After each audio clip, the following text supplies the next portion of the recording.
Welcome back everyone to another episode of the Doom series, and in this video we are going to write the code to convert our WAD file maps into 3D meshes. Alright, so to begin, let's open up Engine.c, and while there are multiple ways we could go about the mesh creation, we could have different meshes for each wall. We could have a single mesh containing different vertices, but we are gonna have one mesh that we are gonna draw again and again with different model matrices. So you can see we were constructing our quad here. We are gonna change it so that the origin is at the bottom left corner. So I'm gonna change it the vertices according to that, and the reason behind this you will understand in a second. But first of all, let's just go ahead and change it. So we are gonna make this 0 and 1 and make this 1 and 0. 1 and 1 actually, and now you can see that the origin appears to be at the bottom right instead of the bottom left. Why is that? Well, the reason behind that is that we have got a small problem in the way we are calculating our look at matrix. We are calculating it according to a left-handed coordinate system, so we need to reverse the order of the cross product, and now you can see it's at top left, so we'll reverse the order of this cross product as well, and now we get it correctly. And of course that means our movement is inverted now too, and this is just an oversight. I kind of didn't pay attention to it, so yeah, we can fix it quite easily by just changing the order. And of course looking around also needs to be inverted, so we'll go down here. When we are calculating our delta x, we'll do a current mouse minus last x, so current mouse minus last x, like that. And yeah, that's actually pretty cool.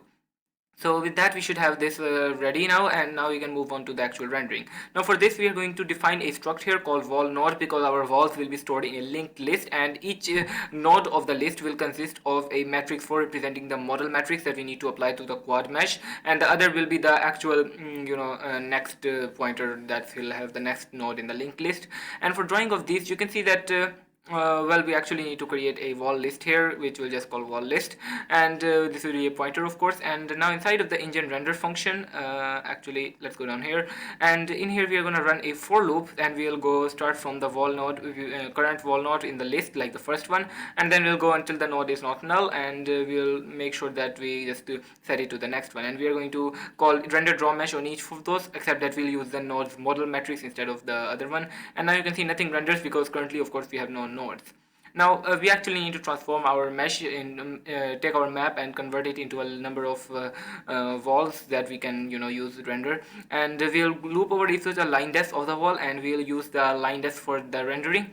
And we'll first of all of course create a Linedef pointer. We'll set it to our current Linedef so that we can access it easier. And now we'll need to go ahead and we'll first of all create a pointer to wall node, which will represent the actual wall node that we need to modify.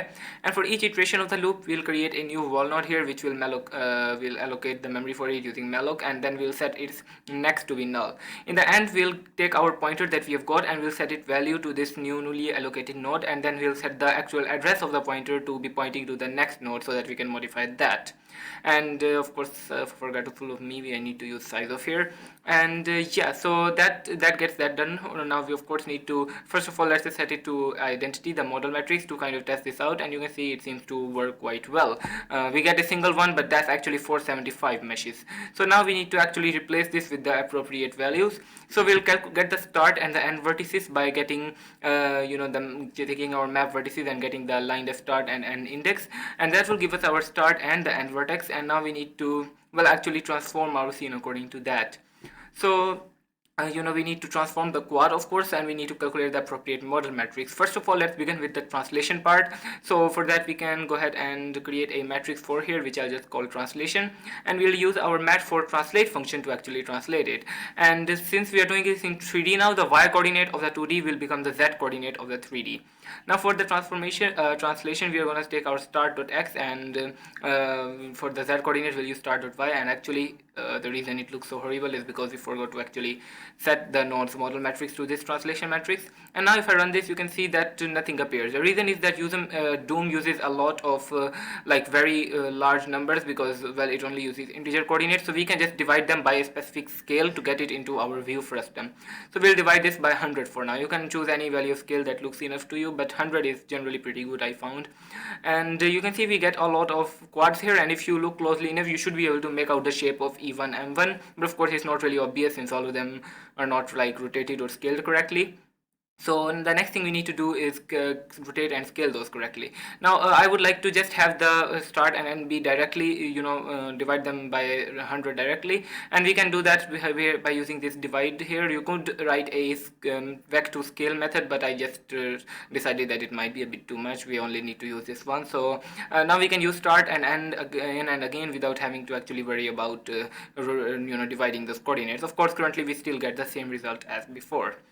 So now we are going to open up our render.c, and inside here you can see we have got render draw line here, and in here you can see we are drawing our line, and we are going to basically use the methodology here quite similar to actually calculate the correct values here. So for now we will set our x to be start.x minus n.x and the y to be start.y minus n.y, and whether the order of these needs to be changed or not, we will discuss that later. But first of all, let's begin by scaling these correctly. So we are going to set our size to, we are going to use Pythagoras theorem to calculate that, and then let's just go ahead and create a scaling matrix here as well. So we'll use mat for scale, and we'll specify x to be this size, and the y and the z is going to remain 0, and we need to now combine the matrices together, and we'll also calculate the angle, but which will be calculated using 8n2f function. And first of all, let's just proceed with the scaling. However, let's just use metric for multiply to multiply the scale and translation matrices together. And now let's go ahead and run this, and you can see that we get a quads of variety of different sizes, and those look kind of okay, I guess. But of course, this is currently not what we want. We want this to actually be rotated correctly, so we are going to just go ahead and copy the rotation matrix over here, except the angle, that the only thing will change is that the angle is going to be y instead of the z angle. And now you can see nothing happens because, well, we actually need to multiply this, so I'm going to just copy the line from our renderer, and now you can see that we get all of these are appearing to be rotated incorrectly. To fix this, we are just going to subtract the start from the end instead of the other way around. So we are going to say n.x minus start.x and n.y minus start.y, and that should actually fix our problems. And if I look at this now, you can see that we get a representation of the first map of Doom. Of course, currently it's all the same height, but well, we are making progress and we do get a correct representation.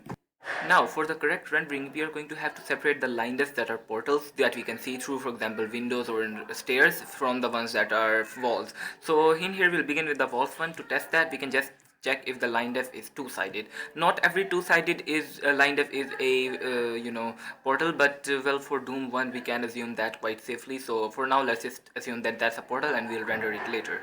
So for now, let's just go ahead and only render the ones that are not portals, and just leave the other ones out. And if I run this right now, you can see that we only get the solid walls rendered. Anyways guys, this is gonna be pretty much it for this video. I'll see you in the next one, in which we'll focus on the more important parts, which include like actually rendering these walls with different sector heights, and rendering the portal walls as well. So I'll see you in the next one. Make sure to like and subscribe as well, and share this video with other people, and bye.